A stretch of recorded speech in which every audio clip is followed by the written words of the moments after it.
Hi, everybody. Hi, this is Tom here.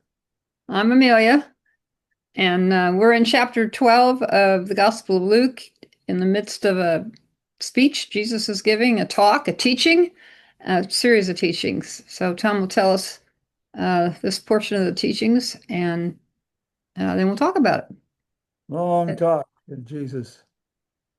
And what a joy it is to be able to tell these stories. So thanks for joining in the community of those who listen to Jesus. This is the story from his talk. I came to bring fire to the earth, and how I wish that it were already kindled. I have a baptism with which to be baptized, and what stress I am under until it is completed. Do you think that I have come to bring peace on the earth? No, no, but rather division. For from now on, five in one household will be divided, three against two, and two against three. A father will be divided against his son, and a son against his father, a daughter against her mother, and a mother against her daughter, a mother-in-law against her sister-in-law, and her sister-in-law against her mother-in-law. He said to the crowds, when you see the cloud rising in the west, you immediately say, it's going to rain. And sure enough, it does. And when you see the south wind blowing, you say, there will be scorching heat. And, and indeed, there is. But you hypocrites, you know how to interpret the sky and the heavens and the earth. Why do you not know how to interpret the present time? Thank you, Tom. I, Okay. I had to laugh because suddenly we had a sister-in-law in the in the Oh, series of okay. Where did that come from? I guess maybe we're about to go visit our sister, my sister-in-law, your sister in Connecticut in a couple of weeks. Uh, After the conference of the Network of Biblical Storytellers International in Baltimore. So looking forward to that. I guess by the time you watch this video, probably maybe we'll actually even be there. Anyway, that's all beside the point. So back to the story. Um, starts off with Jesus talking about fire being kindled and baptism. I mean, where's that coming from? What's he talking about here? well, he's talking about the coming of the kingdom of God.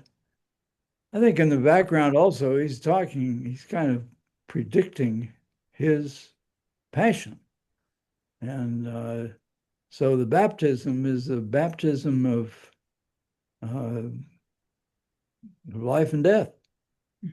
Uh, and the fire that he's talking about is the fire that will accompany his coming to Jerusalem and the conflict that will be present there. So I think he's talking about the future that is imminent, that he's going up to Jerusalem to face this time of crisis, the coming of the kingdom of God, the coming of the Son of Man, uh, the new age that will be inaugurated by his death and resurrection. It also kind of reminds me of seems like John the Baptist talked about Yeah, fire, and he certainly talked about baptism, or he baptized Jesus and others. So I don't know if that would be a that whether or not that would be in the background also of this I teaching. think so. Yeah. Okay. I mean, he was a student of John the Baptist. So for him to quote his teacher or to build on the teachings of his teacher Mhm. would be a natural thing to do. Yeah. Well, then he starts talking about you think I'm going to bring peace? No, I'm going to bring division. Of course, we think he's going to bring peace because that's what the angels announced at his birth, according to Luke. So, um, like, Why does the story suddenly seem to switch from kind of wonderful image that maybe peace would actually come to division? Yeah, there are two ways to think about it. Uh, One is that this is uh, a teaching that was developed by in the aftermath of his death and resurrection, and that uh, this section, this reference, is uh, a something that was built into the story uh, later, uh, and a continuation of the ongoing creative process of the processing of Jesus' teachings. You The mean other, do you mean because after the destruction of Jerusalem, the Jewish um, war against that yes, what there was a division amongst the people of Israel. right the people of Israel, those who followed Jesus and those who did not. It was a Right. pretty serious division. Do you think that's what? Yes, Okay. I think that's one major possibility is that this is a reference to post-war experience, and it got built into Jesus' speech Yeah. in the aftermath of the war. And why would people be divided over Jesus's teachings? I mean, both during his lifetime, but also then following his resurrection. What Jesus regularly calls for is willingness to die for the kingdom and to be persecuted. And so in the Beatitudes, blessed are those who are criticized, who are attacked because of righteousness, because of their commitment to the kingdom of God.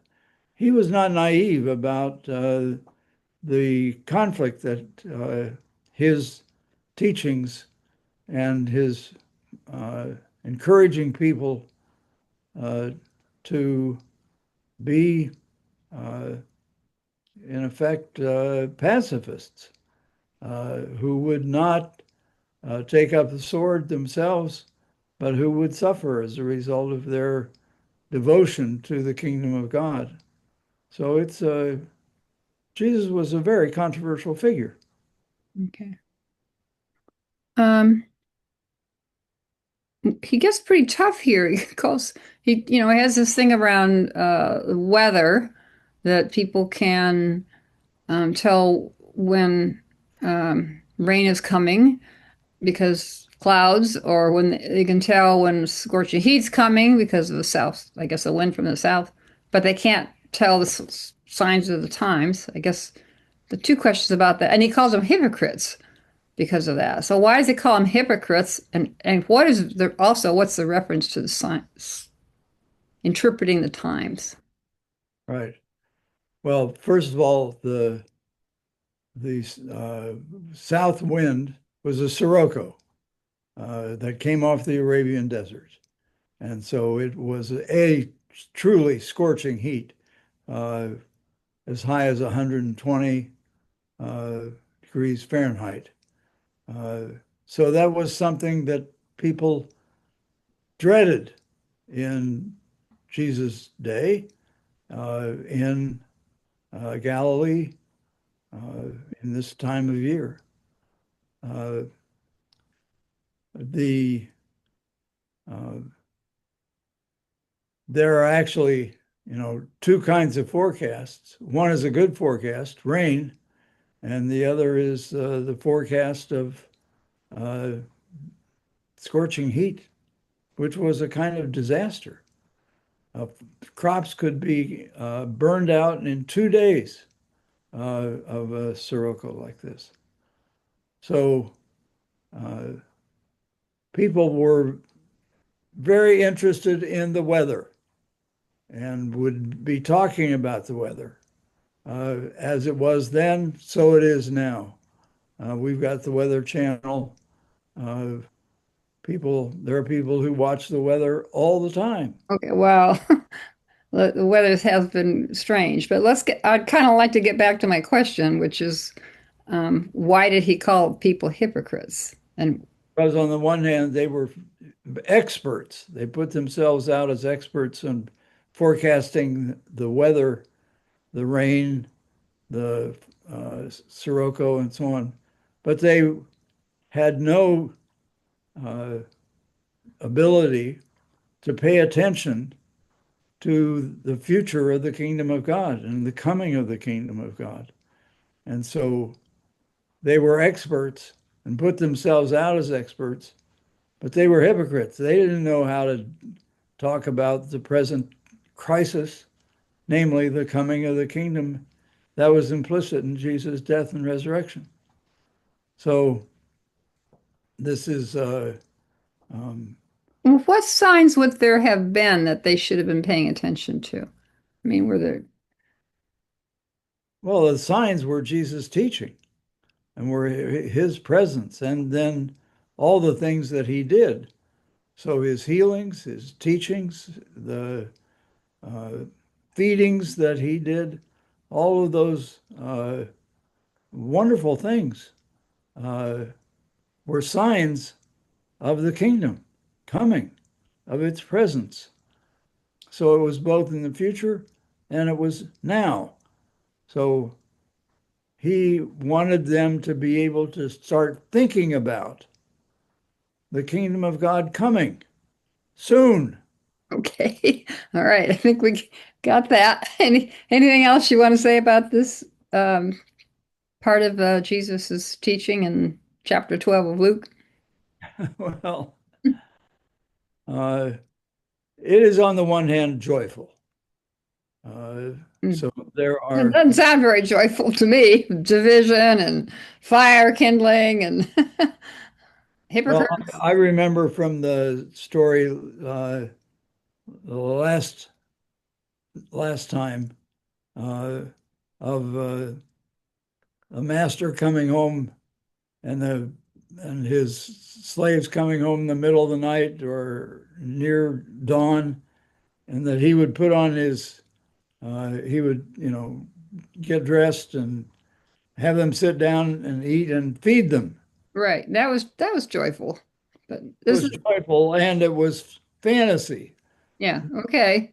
No master would ever do that for his servants in Jesus' day. All right, well, what about this story? We're dealing with this one now. Story is another example of the good news being both good news and bad news. Uh, so it's a combination of elements that are present in the ambiguities of this. So the hypocrites, you know, it's kind of hard. Why would you call me a hypocrite when I was just talking about the weather? Uh, Okay. so All he's right. I think we've dealt with this one enough. I'm going to say goodbye to everybody and look forward to next. I know next week we have an actual, we're kind of back to things that Jesus did in a healing narrative, and I'm looking forward to that one. So have a good week, everybody. the ambiguity of the kingdom of God being both present now and coming in the future, present then and it's present now in our interpretation of this story. Okay. Thank you. My joy.